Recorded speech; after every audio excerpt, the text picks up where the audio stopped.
La ville de La Ciotat a décidé de planter 117 arbres, des gros sujets au parc de la Tour, afin de recréer en fait un espace de type forêt avec des hauteurs et des distances qui vont recréer en fait un espace, un poumon vert. Vraiment, c'est le cas de le dire parce que l'intérêt des arbres en zone urbaine, c'est de casser ce qu'on appelle les îlots de chaleur. Des études ont été faites qui prouvent que, en fait, loin de la campagne, on a 2 à 8 degrés de plus que à la campagne. Donc, l'idée de planter des arbres, c'est de recréer de la fraîcheur, apporter de l'ombre. Et puis, tout le monde le sait, les arbres créent de l'oxygène à partir du CO2, donc un gaz à effet de serre.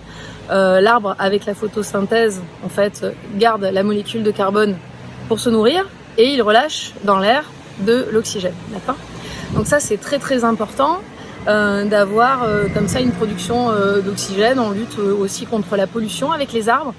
On apporte un effet naturel anti-stress aussi, ça aussi des études le prouvent. En tout cas, quand ces arbres seront plantés, ils permettront des animations pédagogiques puisque en fait à partir d'un petit QR code on aura accès à la page internet qui explique de quelle essence il s'agit et du coup les animateurs, les éducateurs, les écoles pourront faire des projets pédagogiques à partir de ces plantations. Mon métier c'est principalement le métier du végétal en général, c'est-à-dire surtout la fourniture de végétaux pour des chantiers bien particuliers et on a donc pour la ville de La Ciotat on avait un cahier des charges extrêmement précis avec des arbres de section très particulières et il a fallu donc recenser sur plusieurs semaines tout un panel de végétaux différents dans des variétés différentes pour pouvoir faire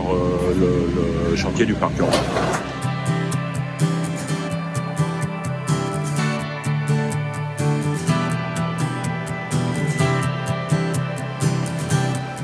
Dans les variétés, on a choisi beaucoup de feuillus, du quercus, c'est-à-dire du chêne, mais c'est très diversifié. Et on a évolué sur des productions qui étaient principalement avec la même climatologie que celle qu'on peut retrouver à La Ciotat.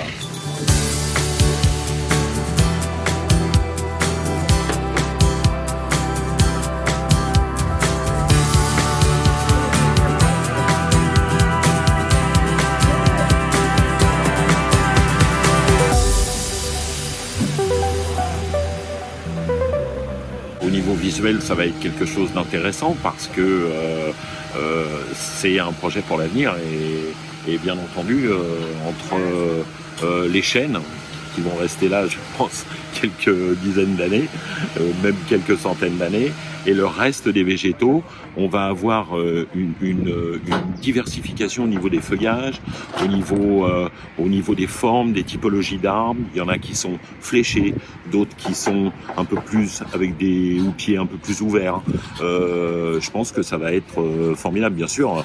Les gens auront certainement beaucoup de plaisir à se balader dans le parc une fois qu'il aura pris de l'ampleur d'ici les 2 ou 3 prochaines années, quoi.